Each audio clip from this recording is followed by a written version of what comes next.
अस्सलाम वालेकुम, hope you all will be fine. आज हम लोग अपनी बुक स्टार्ट करेंगे, business and technical English ENG 201 इस बुक का कोड है। और ये बुक जो है बिजनेस एंड टेक्निकल कम्युनिकेशन के बारे में है। और पहले जो है इसको डिस्कस कर लेते हैं कि इसका पेपर कैसा आता है और ये सब्जेक्ट कैसा है।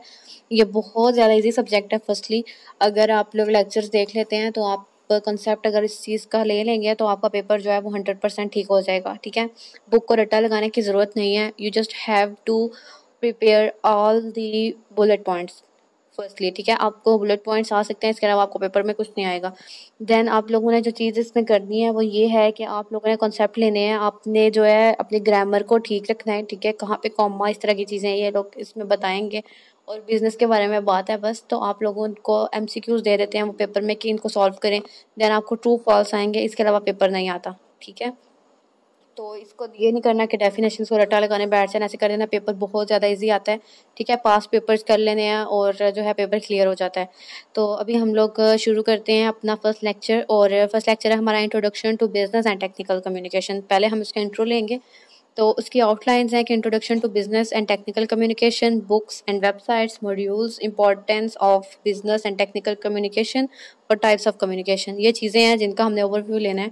तो ये इंपॉर्टेंट लेक्चर है नहीं है, लेकिन जो है कॉन्सेप्ट लेना जो है वो ज़रूरी है, तो इस हिसाब से इसलिए हम देखेंगे इसको। Then introduction to business and technical communication. The main objective of the course is to equip the students with skills that will enable them to communicate clearly, concisely and diverse business situations. यानी कि इसका मकसद ये है कि आप लोगों को ये बात करने का तरीका आ जाए कि आप लोगों ने बात कंसाइजली, मतलब छोटी करनी है, मुख्तसरन बात करनी है। एंड क्लियरली कम्युनिकेट करने का मतलब है कि साफ बात करनी है, मतलब कि छोटी और साफ बात करनी है कि अगले को थोड़े अल्फाज में आपकी बात बिल्कुल क्लियर समझ आ जाए। Importance of planning and organising effective written messages के इस सब्जेक्ट से आपकी हेल्प हो जाएगी कि आपने जो है अगर किसी को ऑरल या रिटन जिस तरह भी बात आपने करनी है या उसको ने कम्युनिकेट करना है उसके साथ, तो आपको जो है उसका तरीका आ जाए। तो वो कहता है this course is divided into 2 sections, written communication और ऑरल कम्युनिकेशन। रिटन जो हम लोग ईमेल्स और लेटर्स एप्लीकेशंस वगैरह लिख के किसी को सेंड करते हैं वो है। और ऑरल वो है जो हम लोग किसी के साथ प्रेजेंटेशन कर रहे हैं या फिर हम लोग किसी से जो है वो फेस टू फेस जो है वो बात कर रहे हैं। रिटन कम्युनिकेशन क्या है? Will cover planning, structures and stylistic issues. Like जैसे हम लोग लिखते थे स्कूल में एप्लीकेशंस, लेटर्स। ठीक है, तो वहाँ पर था to the principal, to comma the principal comma. तो ये जो है वो कहता है कि प्लानिंग चलती है, वो एक उसका जो है स्ट्रक्चर था। ठीक है, टू लिखना है, कॉमे के नीचे द प्रिंसिपल लिखना है, ऐसे। और स्टाइलिस्टिक इशू किस तरह के, कहाँ पे कॉमा आएगा, कहाँ पे स्टॉप आएगा, कहाँ पर एक्सक्लेमेटरी मार्क आएगा, तो ये सारी चीज़ें जो है वो स्टाइलिस्टिक इशूज़ में आ जाती हैं। देन आ जाता है हमारा oral communication section, will cover the planning and execution of effective presentations, groups behaviour, planning and conducting effective meetings. क्या हमने मीटिंग करनी है, हमने किसी से फेस टू फेस बात करनी है, हमने किसी को लेक्चर देना है, या फिर हम लोगों ने कुछ भी करना है, तो हम लोग अगर किसी से फेस टू फेस बात कर रहे हैं तो उसके लिए भी हमें सोचना पड़ता है, प्लान करना पड़ता है कि हमने इस टॉपिक पे बात करनी है तो हम क्या बात करेंगे। Then we have to communicate with someone. तो हम लोगों को जो है एक चीज़ की और ज़रूरत होती है, वो है हमारा कॉन्फिडेंस। ठीक है, एग्जीक्यूशन ऑफ इफेक्टिव प्रेजेंटेशंस। तो हमारी प्रेजेंटेशन इफेक्टिव होगी अगर हम लोग जो है ठीक तरह से बात कर रहे हैं, तो अगले को समझ आएगी कि ठीक है, इसका जो है कॉन्सेप्ट क्लियर है, इसको इस बारे में पता है, तो इसके साथ हम लोग डील कर लेंगे अगर हम किसी के साथ मीटिंग करें। ठीक है, तो ये चीज़ भी जो है वो इंपॉर्टेंट है। देन मॉड्यूल्स दे रहा है, मॉड्यूल्स को रट्टा लगाने की ज़रूरत है, ये इंपॉर्टेंट नहीं है, लेकिन फिर भी वो बता रहा है कि इसमें क्या क्या चीज़ें आती हैं।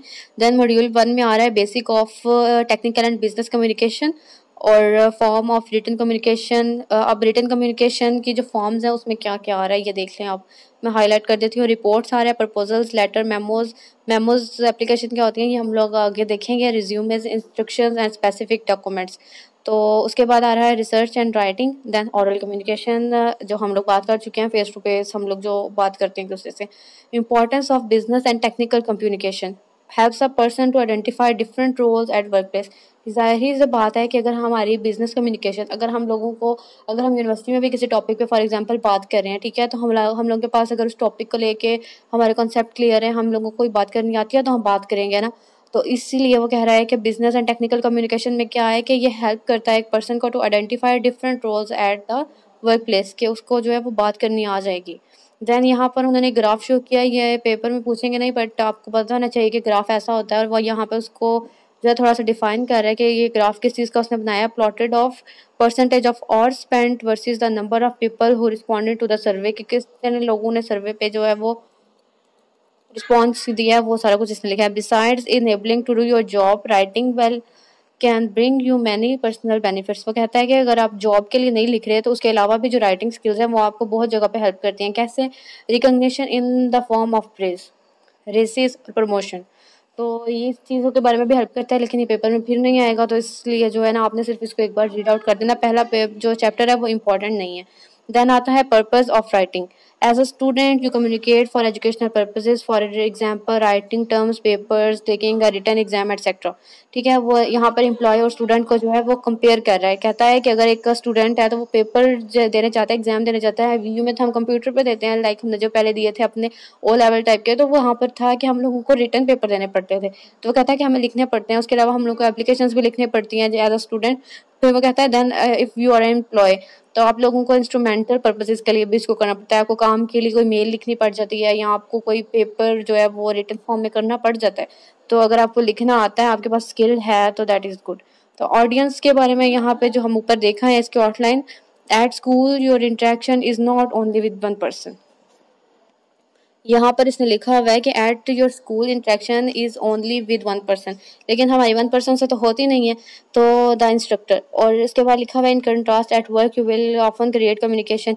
यहाँ पर इसने लिख तो दिया है कि अगर आप स्कूल में है तो आपकी इंटरेक्शन एक बंदे से होती है, वो आपका इंस्ट्रक्टर है, बट ऐसा नहीं होता। हम लोगों की इंटरेक्शन जो है हमारे सीनियर से भी हो रही होती है, हमारे जूनियर से भी हो रही होती है। तो हमारी कम्युनिकेशन का जो way of communication is different for everyone. Rather वो हमारा टीचर है, हमारा इंस्ट्रक्टर है, या फिर वो हमारा सीनियर है, या वो हमारा जूनियर है। ठीक है, मैं बुक वाले को गलत नहीं कह रही, पर मैं इससे कह रही हूँ कि हमारा जो इंटरेक्शन है वो काफ़ी लोगों से वहाँ होता है। तो वो कहता है कि अगर आपका किसी से काम पे होता है तो उसके साथ जो है आपका काफ़ी ज़्यादा लोगों से इंटरेक्शन हो जाता है। क्यों? क्योंकि वहाँ पे अब यहाँ पे ज़्यादा इसलिए हो गया है क्योंकि हर कोई वहाँ पे एजुकेटेड है, हर किसी को पता है कि कैसे काम करना है।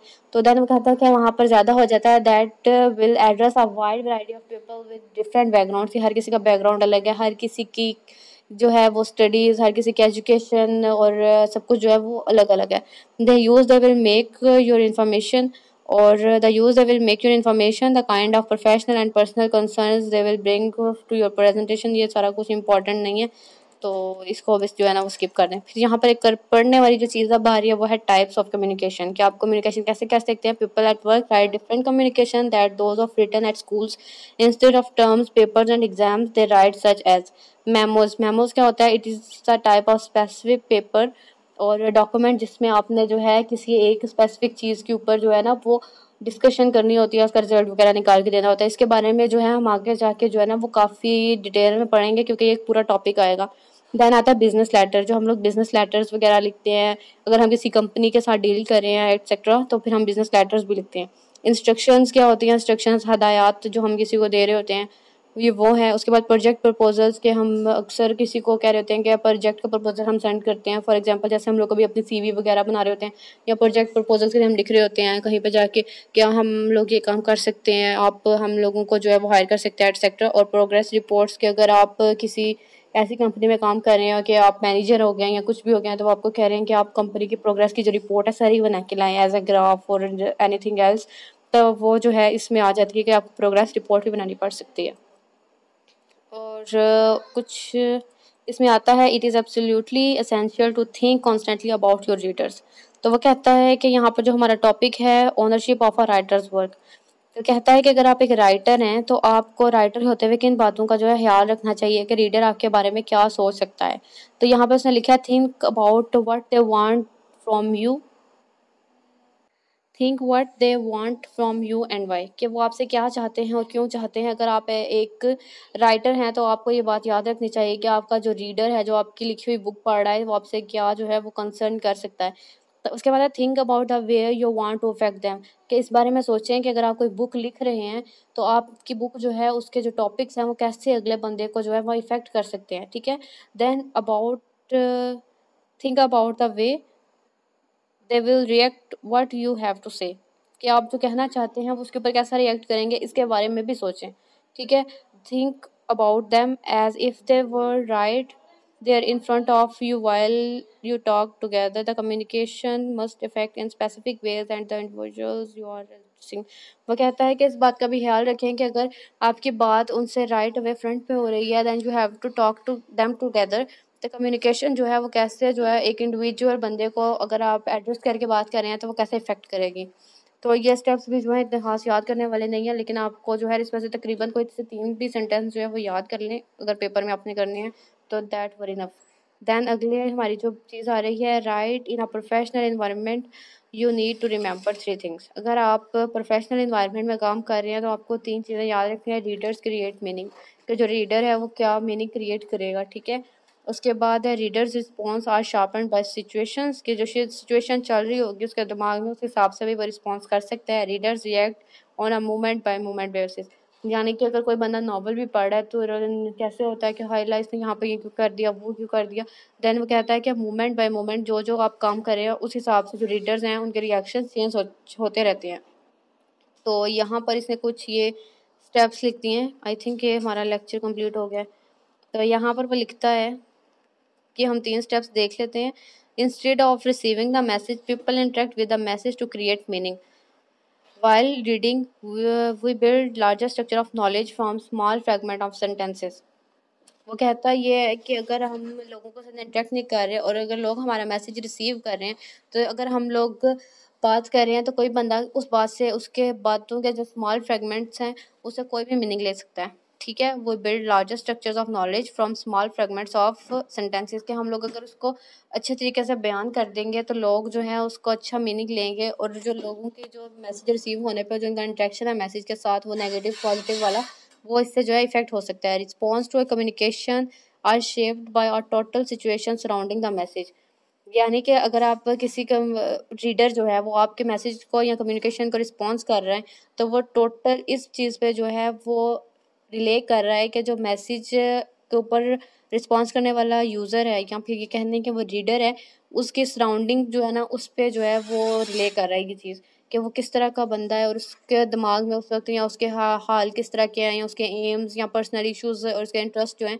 यानी देखिए अगर कोई चीज़ मुझे पसंद है वो लाजमी नहीं है कि वो आपको पसंद होगी, या मुझे पसंद है या किसी और थर्ड पर्सन को जाके पसंद होगी। तो हर किसी की अपने दिमागी हालत अलग है, हर कोई जो है अलग तरीके से सोचता है, हर किसी का किसी चीज़ को लेकर अलग नज़रिया होता है, किसी का कुछ होता है किसी का कुछ होता है। तो वो ये कहना चाहता है कि हर कोई जो है वो रिस्पॉन्स करता है, ज़रूर करेगा, लेकिन अपने सराउंडिंग्स को देखते हुए करेगा कि वो किस तरह के इन्वायरमेंट में और क्या क्या जो है उसकी दिमागी हालत है।